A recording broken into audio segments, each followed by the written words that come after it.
কি অসভ্য ইঙ্গিত করেছেন প্রধানমন্ত্রীকে নিয়ে, তার মেয়েকে নিয়ে, যেটা হাসিনা নেতাকর্মীরাও করে নাই। অথচ তাকে প্যাট্রোনাইজ করতেছি, তাকে নিয়ে সংসদ গরম, একদিনের মাথায় মুক্তি পেয়ে গেছে এক রাত। এটা আমি জানি না, মুক্তি পাওয়ার পরে সেটাকে তারা ওন করছে, সেলিব্রেট করছে। গুম কে হয়েছে? জামাত ইসলামের কয়জন মানুষ গুম হয়েছে? যারা গুম হয়েছিল ফেরত আসছে, দু একজন থাকতে পারে। আমার ধরেন 1400 মানুষ, শীর্ষ নেতা ইলিয়াস আলী থেকে শুরু করে তার স্ত্রী পার্লামেন্টে আছে। এখন মায়ের চাইতে যদি মাসির দরদ বেশি হয়ে যায় তাহলে তো মুশকিল হয়ে যায়। ইলিয়াস আলীর বউ তো একবারও বলেনি, সে তো ব্যক্তিগতভাবে ভিকটিম। আরে ভাই, স্বয়ং সংসদ সদস্য মৃত্যু পথযাত্রী মানুষকে নিয়ে অশ্লীল, নিষ্ঠুর, অসভ্য কথা বলতেছে, নারীদেরকে নিয়ে বলতেছে। আপনি কি বলবেন? শহীদুল ইসলাম বাবুল, আপনার কাছে আসলে প্রশ্নটি ছিল যে বিরোধী দল থেকে বারবারই যে প্রসঙ্গগুলি বলা হচ্ছে যে আপনারা গুম, মানবাধিকার কমিশন, এই বিষয়গুলো নিয়ে আসলে এক ধরনের যে সংস্কারের মধ্য দিয়ে যাওয়ার কথা ছিল সেগুলোর দিকে আপনারা নজর দিচ্ছেন না। অনেকগুলো বিষয়, 133টা বিল, তার ভিতরে 10টা 12টা বিল পেন্ডিং আছে, আর সবগুলো আমরা দিনের পর দিন আলোচনা করে আমরা শেষ করেছি। হ্যাঁ, আমরা শেষ করে ফেলেছি।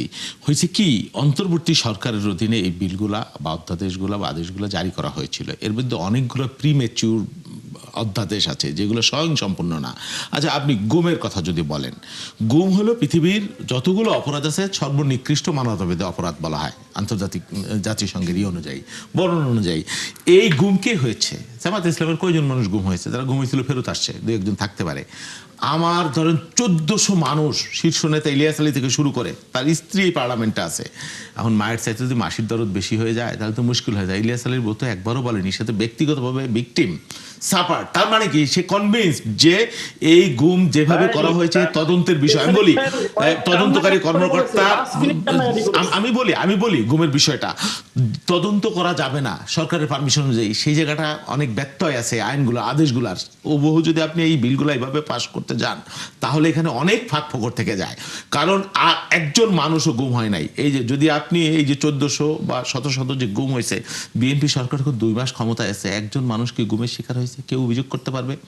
বা এই যে মত প্রকাশের জন্য এই যে বলে যে স্বৈরাচারী আবার হইতেছে, হবে বা হচ্ছে, বা লক্ষণ দেখা যাইতেছে বা করবে, এই যে বলেন তো 2 মাস রাজনৈতিক নিপীড়নের শিকার কে হয়েছে? 2জন না 3জন মানুষকে অ্যারেস্ট করা হয়েছিল। কি কারণে করা হয়েছিল? সামাজিক মাধ্যমে এমন অশ্লীল, নোংরা, অসভ্য ব্যক্তিগত আক্রমণ, যে আক্রমণের কোনো সীমা পরিসীমা নাই, পরিবেশকে কলুষিত করছে।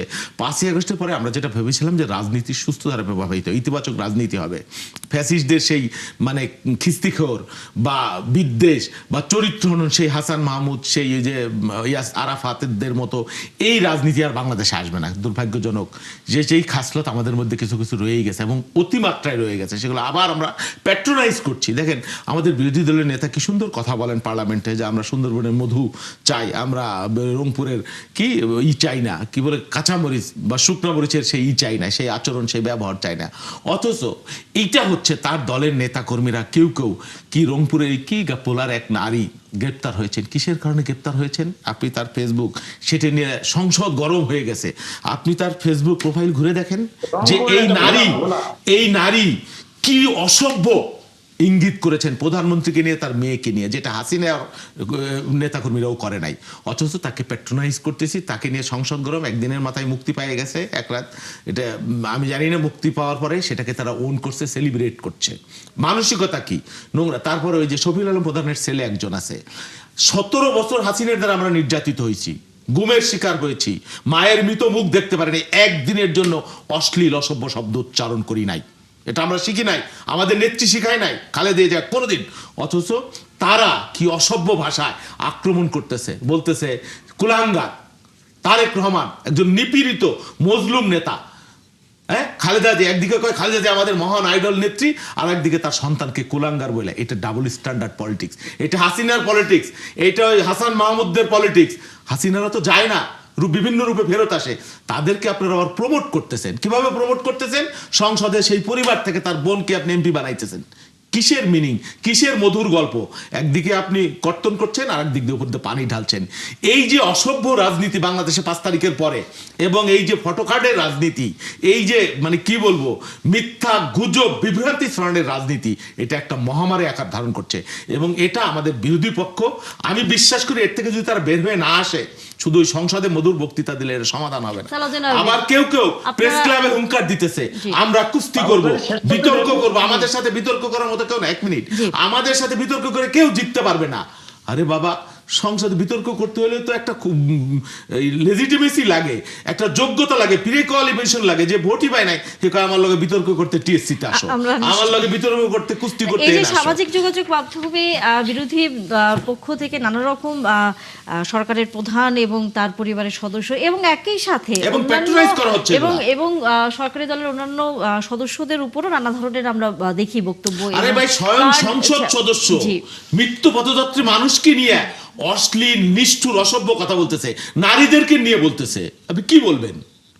কিসের সংস্কার, কিসের 5ই আগস্ট, কিসের সুস্থ ধারা রাজনীতি? এটা নিয়ে তাদের কোনো বিকার নাই, কোনো অনুশোচনা নাই। ঠিক আছে, আমার ভাই শেষ করেছেন। আসলে কথা মানে যা বলার বলে দিলে এটার লেজিটিমেসি আসলে থাকতে হয়। ভাই যে বললেন যে সেলিব্রেট করেছে, আমাদেরকে ইঙ্গিত করে সরাসরি নাম বলে বলেছেন, এটা একেবারে সর্বৈব মিথ্যা তথ্য। যে আমরা সেলিব্রেট করেছি এ ধরনের কোনো তথ্য উনি দেখাতে পারবেন না। এক, দ্বিতীয়ত হলো এখন পর্যন্ত 9 জনকে গ্রেফতার করা হয়েছে শুধু ফেসবুক স্ট্যাটাসের কারণে।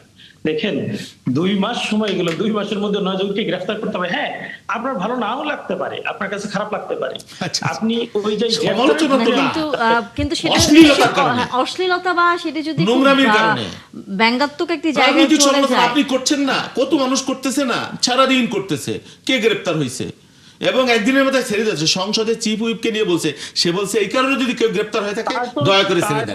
শেয়ার করার কারণে গ্রেফতার হয়েছে, বক্তব্য দেওয়ার কারণে গ্রেফতার হয়েছে, শেয়ার করার কারণে গ্রেফতার হয়েছে, এরকম 9 জন সংসদে আনুষ্ঠানিকভাবে তথ্য সহ উপাত্ত উপস্থাপন করা হয়েছে। হাসনাত আব্দুল্লাহ। আচ্ছা, আমি আপনাকে একটা প্রশ্ন করি, আমি তো 2টা কেস জানি, আপনি 9টা জানবেন।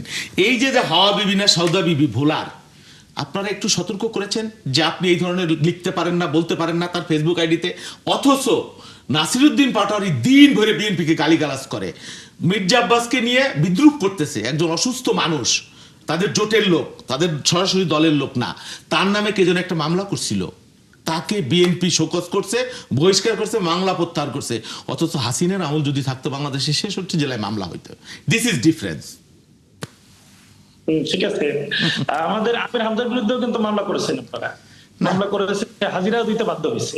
সে তো আপনারা মামলা করতে ছাড়তেছেন। আমির হামজাকে যদি আপনি ডিফেন্ড করেন তাহলে বাংলাদেশের রাজনীতি ওই আইএমএ জাহিলিয়াতের যুগে আছে। আমির হামজাকে যদি ডিফেন্ড করেন, যে সংসদে তার নারী কলিগদের শেমিং করে প্রতিদিন মাপ চায় নিজের বক্তৃতার জন্য, নিজের বক্তৃতা, সে তো অসুস্থ মেন্টালি। যদি সুযোগ দেন কথা বলবেন, আর কথা জি। আমির হামজাকে ডিপেন্ড করতেছেন, এই জন্য বলতেছি, অন্য কিছু না। জি জি, আসলে কথা বলার পরিবেশটা সংসদে ঠিক একই রকমই অবস্থা আর কি। কথা বলার সুযোগ তো আর থাকে না।